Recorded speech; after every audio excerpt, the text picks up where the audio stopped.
A reading from Animal Money, a novel by Michael Cisco. You aren't in a hurry, are you? Do I seem like someone in a hurry? If I must go into detail like this, you understand, it's something that will clarify itself later on. Have I asked you for any excuses? I'm not making excuses, I'm simply. You're telling us about animal money, specifically who gave you the idea. There was no specific person who gave us the idea, as I've been explaining. The idea just happened. Like the rain? Well, yes. Rain falls on everyone, but not everyone gets the idea of animal money. That happened to you. And why is the question? Why you? I don't know. Who selected you? No one did. Then why you? I don't know. I tell you.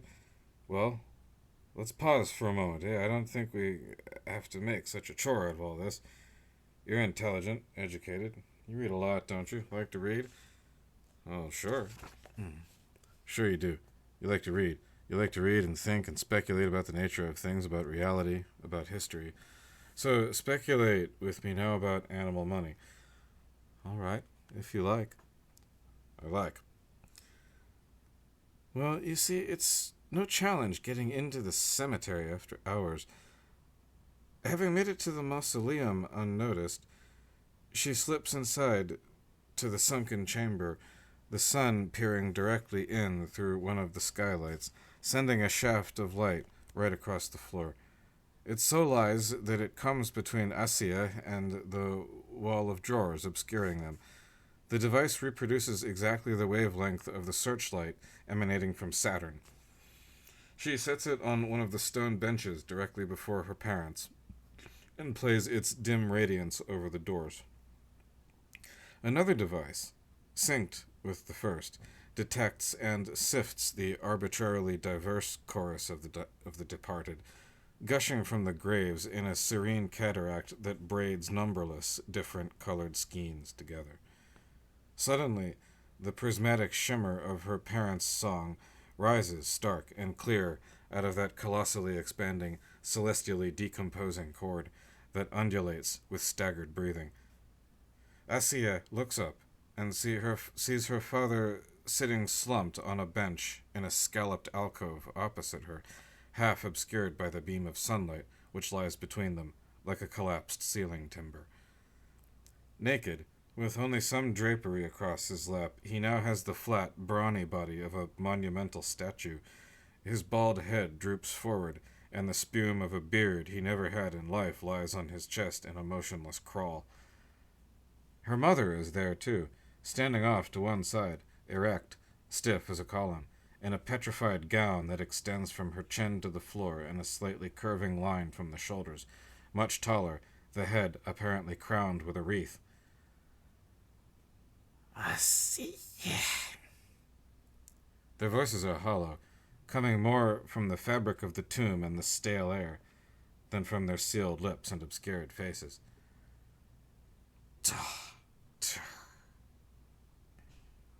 These are specters, stepped half a pace out from the lead doors of the joyless and silent house of Hades to speak from within its unbreathing jaws, like an emperor and an empress, steeped and smoking in a haze of gray lifelessness.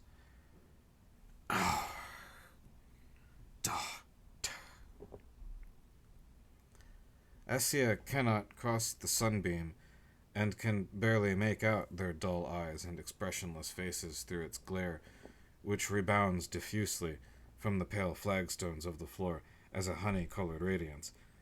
The doors of her parents' tomb drawers shine with the leprous silvery pallor from Saturn, unmerged with the other light and color. Have you continued the experiments?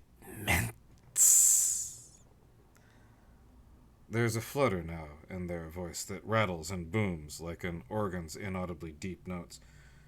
The sound presses uncomfortably against her diaphragm.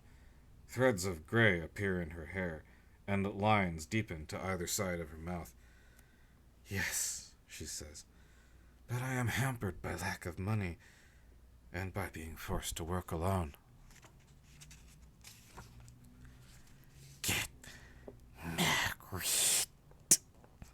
the voice says. I have no prospects. I need your assistance to make further progress. It's hopeless. Contact with these spirits is stifling, intolerable. Every memory, every error, every wretchedly laughable incident in her life is playing itself out at once under their blind gaze from the other side of the shaft of sun. She snaps off the Saturn radiator. Immediately, the two figures become wan. The voice loses force. Mary, it says, already diminished to a rumble, like a mountain sighing underground. Breathe. Breathe.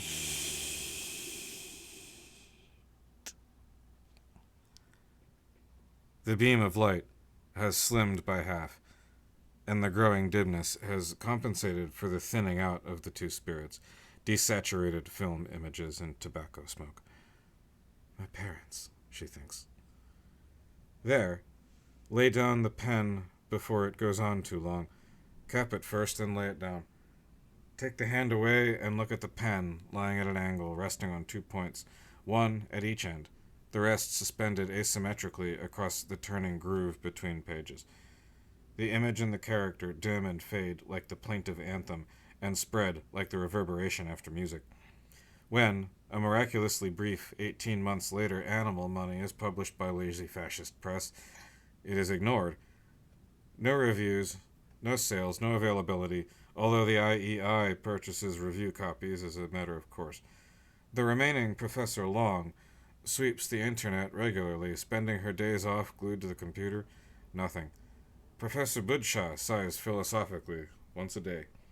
Professor Agbui is making modifications to SmileBot, programming a computer simulation based on meticulous measurements and other data from the scene of the late Professor Long's death. Professor Crest follows Professor Agbui's simulations and methodically pursues his own investigation, while Origins have detected Asia's experiments with absolute rest and have come to Earth via continuity suspension apertures. Protesters are clashing with police in Mexico City. The powerful drug gangs act as paramilitary death squads, propping up police and state by killing and intimidating protesters. Key protest leaders have been arrested on transparently false drug charges and are used as hostages. For their part, the protesters have organized themselves into cells, some of which are decoys for suspected informants. In minutes, a fashionably empty street in a posh neighborhood is thronged with thousands of roaring protesters, who storm the houses of financiers and government officials, epoxying every exposed surface inside and out with posters, placards, notices, banners. The smell of rubber cement becomes one of the symptoms of political resistance, and people can be arrested for carrying glue. 2 priests are found hanging from a tree in Puebla. Others receive impaled votive images and figurines in their mailboxes with return address, the serviceable platoons of the misled. 10 days after the publication of Animal Money, and a little more than 20 seconds after Professor Budshaw's daily sigh, the remaining Professor Long receives an email in Spanish from someone identifying himself as ese Chaco Carbonell and locating himself in La Paz, who claims to have read Animal Money in its Spanish translation. The email is brief, asking politely for clarification of a few terms, which appear to have become blurred in the change of languages, and including a bulleted list of 6 perceptive questions about the book. Ese Chaco Carbonell says he approaches the remaining Professor Long because he is under the impression that she heads the group of economists. She commences her reply without knowing what else to do at first, then forwards the email to the other surviving economists right away. Spanish translation? Nobody told her anything about any translation, and their names were not supposed to be listed on the book at all. Professor Budshaw passes an inquiry onto the publisher, but gets no reply. The group answers the questions, sending these directly to this Ese Chaco Carbonell and asking him how he came to have a Spanish translation of Animal Money. He answers that he simply downloaded it from a website that was providing the book for free as per their directions.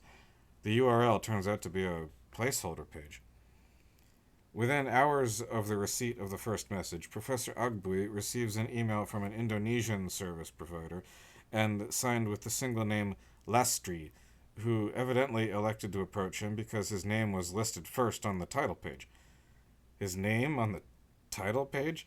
She cites a long passage from page 215 of Animal Money, in which she underlines all occasions she can find in which non verbs are used as verbs. They money themselves by spells and aggregate. They modern it, which financials. In accounts or in language, a magical objective commodity forms the magical words of the adept with accounts. The institutional phenomena purpose is gardens. Power to cast in art the is, nature, Act 1. The money language primary is differentiated to purpose what, by language systems, aggregates to magical incantations. Golden that is, that or word's potential, M2 deposit, most ways is A, Harbin, page 63. The inviolate argues instruments. Magic is sacred to results, but as that is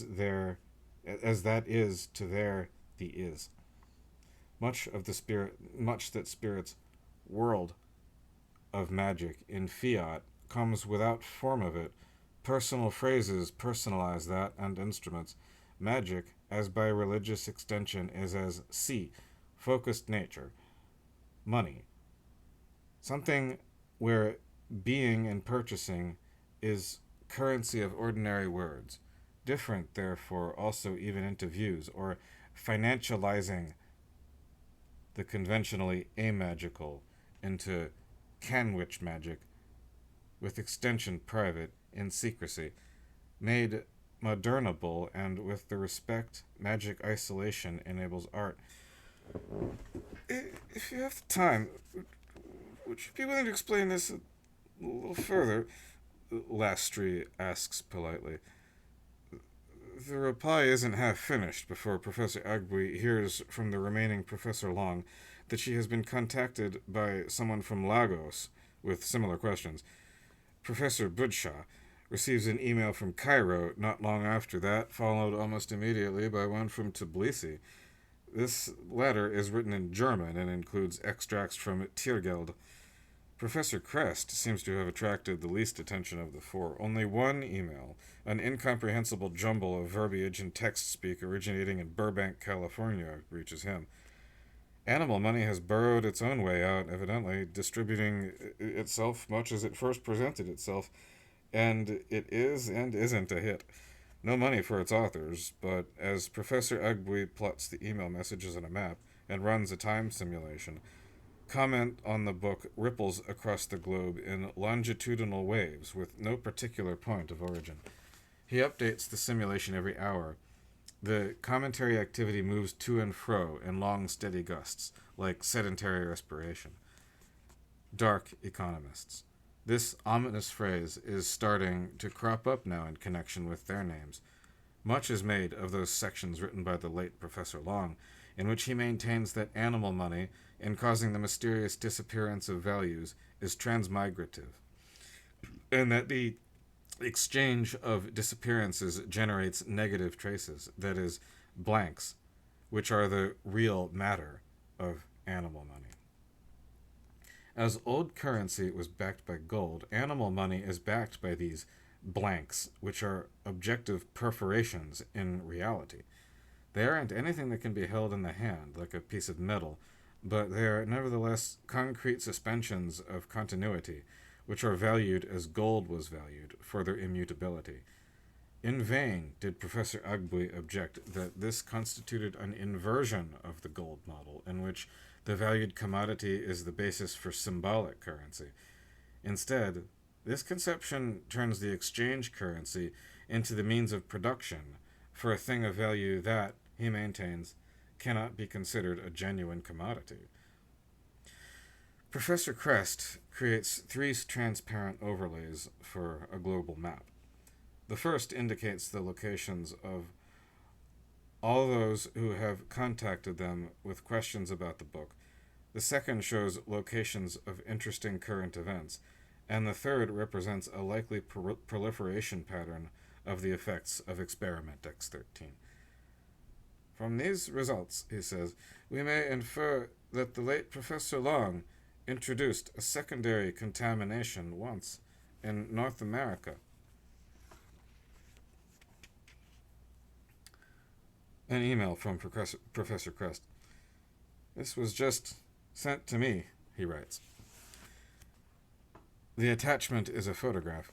It shows a man sitting slumped in a high-backed desk chair, his shoulders down nearly to the armrests, his head listing forward, frozen stiff in a droop. The picture was taken at a point roughly 4 feet off the floor, just to the right of the chair. The edge of a desk or table protrudes into the picture. The whole image is slightly obscure. The grating of lowered Venetian blinds diffuses its radiance through the room, backlighting the dim man. There is a neat black hole in his right temple, fringed with a few dark streaks. His elbows propped on the armrests, his hands droop into his lap. The left hand is holding a card with "Joke" printed on it. Apart from the bullet hole, there is no indication that the late Professor Long isn't living. His gray features are half melted into dark.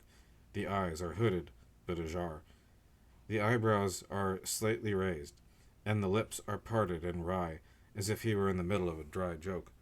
He looks a little like a quietly philosophical drunk. See, fellas, no big deal, death.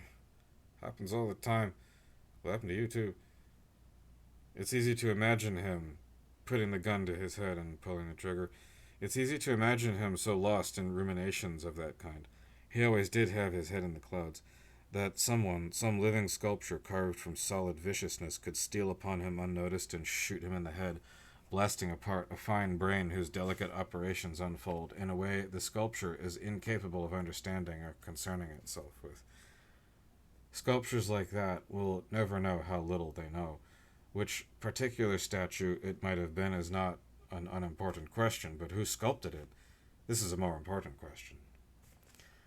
The email Professor Crest received consisted of this image and a brief message. One down. Wink emoji. The late Professor Long dreamt when the bullet dashed through his brain.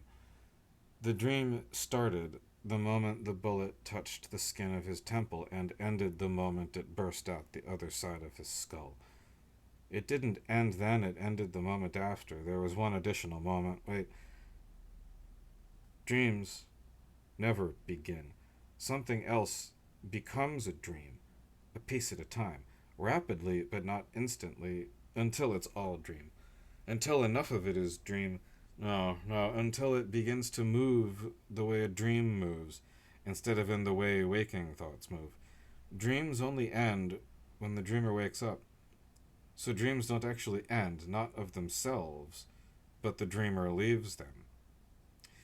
They get interrupted, and they stay interrupted until I sleep again, and that flowing, gently insistent wobble takes over. What is really interrupted? The dream, or my idea of what the dream is. All throughout the dream, I am constantly understanding, which is one of the ways I know I am not in waking life, because in waking life I never understand except when I recognize a misunderstanding. That question doesn't point anywhere interesting looking from here. The more attractive question now is this. What happens to the dream if the dreamer is blown out from under the dream? In the late Professor Long's final dream, the dream triggered by the bullet as it made its lethal dash through his brain, he is back home. He isn't back home. He's in a never-ending house he's never seen before, but which has been retroactively designated his childhood home. Who by? He had no such thing. He was raised in a series of California apartments, and his parents moved many times, and now it is his own family home. He's a lifelong childless bachelor. This is his family home. What is the inconsistency? It doesn't feel like coming home. It's like coming home to find everything disappointingly altered and disagreeing with the memory. Memories he can't account for, and that he can't differentiate from his dream understanding of everything. The room is tall, has no windows, with skylights.